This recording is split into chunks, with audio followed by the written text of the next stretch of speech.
नमस्कार, आप देख रहे हैं जी मीडिया टुडे और मैं हूं आपके साथ कृति सिंह भदौरिया। नरक चतुर्दशी की खास पेशकश में आपका बहुत बहुत स्वागत है। हमारे पूरे जी मीडिया टुडे के परिवार की तरफ से आपको छोटी दीपावली की हार्दिक शुभकामनाएं। दिवाली से एक दिन पहले नरक चतुर्दशी का पर्व मनाया जाता है।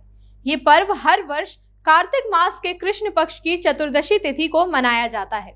इस दिन को छोटी दिवाली, काली चौदस और रूप चौदस के नाम से भी जाना जाता है। इस दिन मृत्यु के देवता यमराज की पूजा भी की जाती है और दक्षिण दिशा में यम के नाम का दीपक भी जलाया जाता है। इस दिन यम पूजा के साथ कृष्ण पूजा और काली पूजा भी की जाती है। आइए जानते हैं आखिर नरक चतुर्दशी का पर्व क्यों मनाया जाता है और इसकी पौराणिक कथा क्या है। पौराणिक कथाओं के अनुसार भगवान कृष्ण अपनी पत्नियों के साथ द्वारिका में रहते थे। एक दिन देवराज इंद्र भगवान कृष्ण के पास गए और कहा कि हे कृष्ण, दैत्यराज भौमासुर के अत्याचार की वजह से देवतागण त्राही त्राही कर रहे हैं। भौमासुर को ही नरकासुर कहा जाता है। क्रूर भौमासुर ने वरुण का छत्र, अदिति के कुंडल और देवताओं से मणि छीन ली है और वो तीनों लोकों का राजा बन गया है। भौमासुर ने पृथ्वी के कई राजाओं और आम जन की कन्याओं का भी हरण कर लिया है और उनको बंदी गृह में डाल दिया है। कृपया करके इन तीनों लोगों को उस क्रूर राक्षस से बचाइए। इंद्र की बात सुनकर भगवान श्री कृष्ण अपनी पत्नी सत्यभामा के साथ गरुड़ पर सवार होकर वहां पहुंचे जहां क्रूर भौमासुर रहता था। भगवान कृष्ण ने पहले अपने पत्नी की मदद से मुर नामक दैत्य के साथ उसके 6 पुत्रों का वध कर दिया। मुर दैत्य का वध हो जाने का समाचार सुनकर भौमासुर अपनी सेना के साथ युद्ध के लिए निकल गया। भौमासुर को शाप था कि वो स्त्री के हाथों ही मारा जाएगा, इसलिए भगवान कृष्ण ने पत्नी सत्यभामा को सारथी बनाया और युद्ध के अंत में सत्यभामा की मदद से भौमासुर का अंत कर दिया। इसके बाद भौमासुर के पुत्र भगदत्त को भी अभय वरदान देकर प्राग ज्योतिष का राजा बना दिया। आज नरक चतुर्दशी मतलब दीपावली का दूसरा दिन, या आप उसको दूसरे छोटी दीपावली भी कर सकते हैं।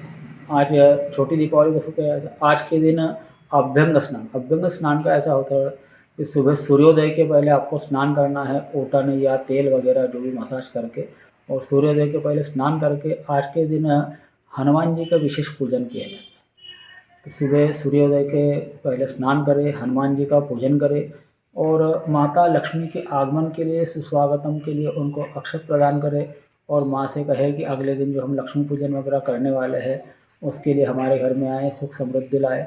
आज के दिन की मान्यता ऐसी है कि एक नरकासुर नाम का राक्षस था जिसका वध नहीं हो पा रहा था, तो उसको ये वरदान था कि किसी स्त्री के हाथों ही उसका वध हो सकता है, अन्यथा उसको कोई नहीं मार सकता। तो भगवान श्री कृष्ण ने अपनी पत्नी सत्यभामा से उसके साथ में युद्ध करने के लिए उसको भेजा और सत्यभामा ने उसका वध किया युद्ध में, इसलिए इसको नरक चतुर्दशी का भी नाम दिया जाता है। भगवान श्री कृष्ण ने जिस दिन भौमासुर का वध किया था उस दिन कार्तिक मास के कृष्ण पक्ष की चतुर्दशी तिथि थी, इसलिए इस तिथि को नरक चतुर्दशी के नाम से जाना जाता है। इस दिन भगवान कृष्ण ने न सिर्फ नरकासुर का वध बल्कि उसकी कैद से लगभग 16,000 महिलाओं को मुक्त भी करवाया था। इसी खुशी के कारण उस दिन दीपक जलाए गए और चारों तरफ दीपदान भी किया गया। इसलिए आज के दिन दीपदान करने और यम के नाम का दिया जलाने की मान्यता है। नरक चतुर्दशी के दिन भगवान श्री कृष्ण की पूजा करना शुभ माना जाता है। इस दिन देवता यमराज की पूजा की जाती है, इसलिए इस दिन किसी भी प्रकार की जीव हत्या नहीं करनी चाहिए। इस दिन दक्षिण में यम का दीपक जलाया जाता है, इसलिए इस दिन घर की दक्षिणी दिशा को गंदा ना रखें। इस दिन शरीर पर तेल लगाकर अभ्यंग स्नान किया जाता है, इसलिए इस दिन तेल का दान भी नहीं करना चाहिए। ऐसा करने से माँ लक्ष्मी नाराज होती हैं। इस दिन मांसाहार भोजन का सेवन बिल्कुल नहीं करना चाहिए और ना ही देर रात तक सोना चाहिए। ऐसा करने से माँ लक्ष्मी नाराज हो जाती हैं। छोटी दीपावली पर माँ लक्ष्मी की कृपा आप सब पर बरसती रहे। इसी के साथ हमें दीजिए इजाजत, कल फिर लौटेंगे नई कथाओं के साथ।